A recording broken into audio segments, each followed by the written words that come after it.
Thank you for tuning back in for another Carrollton City Limits Flashback Flicks. This one takes place on November 10th of 1954 right here in Dallas, Texas. If you enjoy watching videos like this, we're going to ask that you please like, share, and subscribe to the channel that you're watching this video on. This will enable us to continue doing videos like this for you for a long time to come. In the year of 1954, an average house cost $8,650. The average income was $3,960. A Ford car cost you anywhere from $1,500 to $2,400. A gallon of milk was only 92 cents, and a gallon of gas was only 21 cents. In 1954, the United States president was President Dwight D. Eisenhower. Also in that year, Elvis Presley records his second demo at Sun Studios. He recorded "It Wouldn't Be the Same Without You" and "I'll Never Stand in Your Way." There are some names that you might know that were born in 1954. Annie Lennox, Katie Seagal, John Travolta, and David Lee Roth. What we're bringing you to see today, all-women jury hears a case for the first time.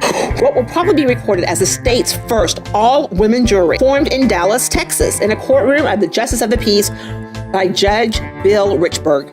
Richburg announced last week that he had intended calling an all-woman jury to try a woman accused of vagrancy. And this morning, 15 Oak Cliff women turned up to volunteer for this duty. Although the Attorney General Shepard says the constitutional amendment allowing women to serve on juries will not be effective until the 19th of November, Judge Richburg said that the defense has agreed to an all-women jury and that he knows of no legal objection to having one before the 19th. Therefore, the judge swears in all the women, all 15 of them, or members from the Oak Cliff Lions Club Auxiliary. Earl Luna, a private attorney, serves as a prosecutor when the district attorney's office fails to send a representative. The Dallas district attorney, Wade, later said all of his men were tied up, that many justice cases were tried without men from his office, and that he didn't believe a woman's jury would be legal in any way.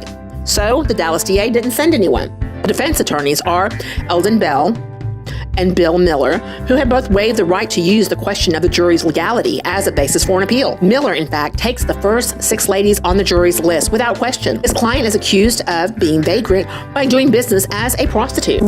The state's first all-women jury is sworn: Mrs. Dudley Hughes, Mrs. Aaron Smith, Mrs. William B. Dorr, Mrs. Grant Hensel, Mrs. G. W. Bonner, and Mrs. Jim Thompson, forewoman. The only witnesses in this case is Officer T.G. Tilson. He says she frequents beer joints, left the establishment with several different men. And yes, this news script calls them the girls. So that's not us putting the words in. That's what they called them. The girls, unaccustomed as they are to any jury duty, makes one serious breach of protocol.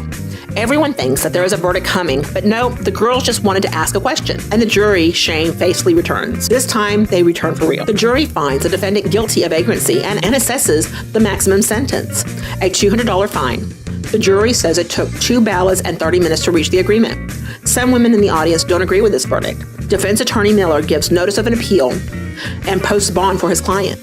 As for the defendant, she says, "Why did they choose to pick on me?" Thank you for watching another episode of Carrollton City Limits Flashback Flicks. We ask that you please like, share, and subscribe to the channel that you're watching this on. Until next time, we'll see you later, y'all.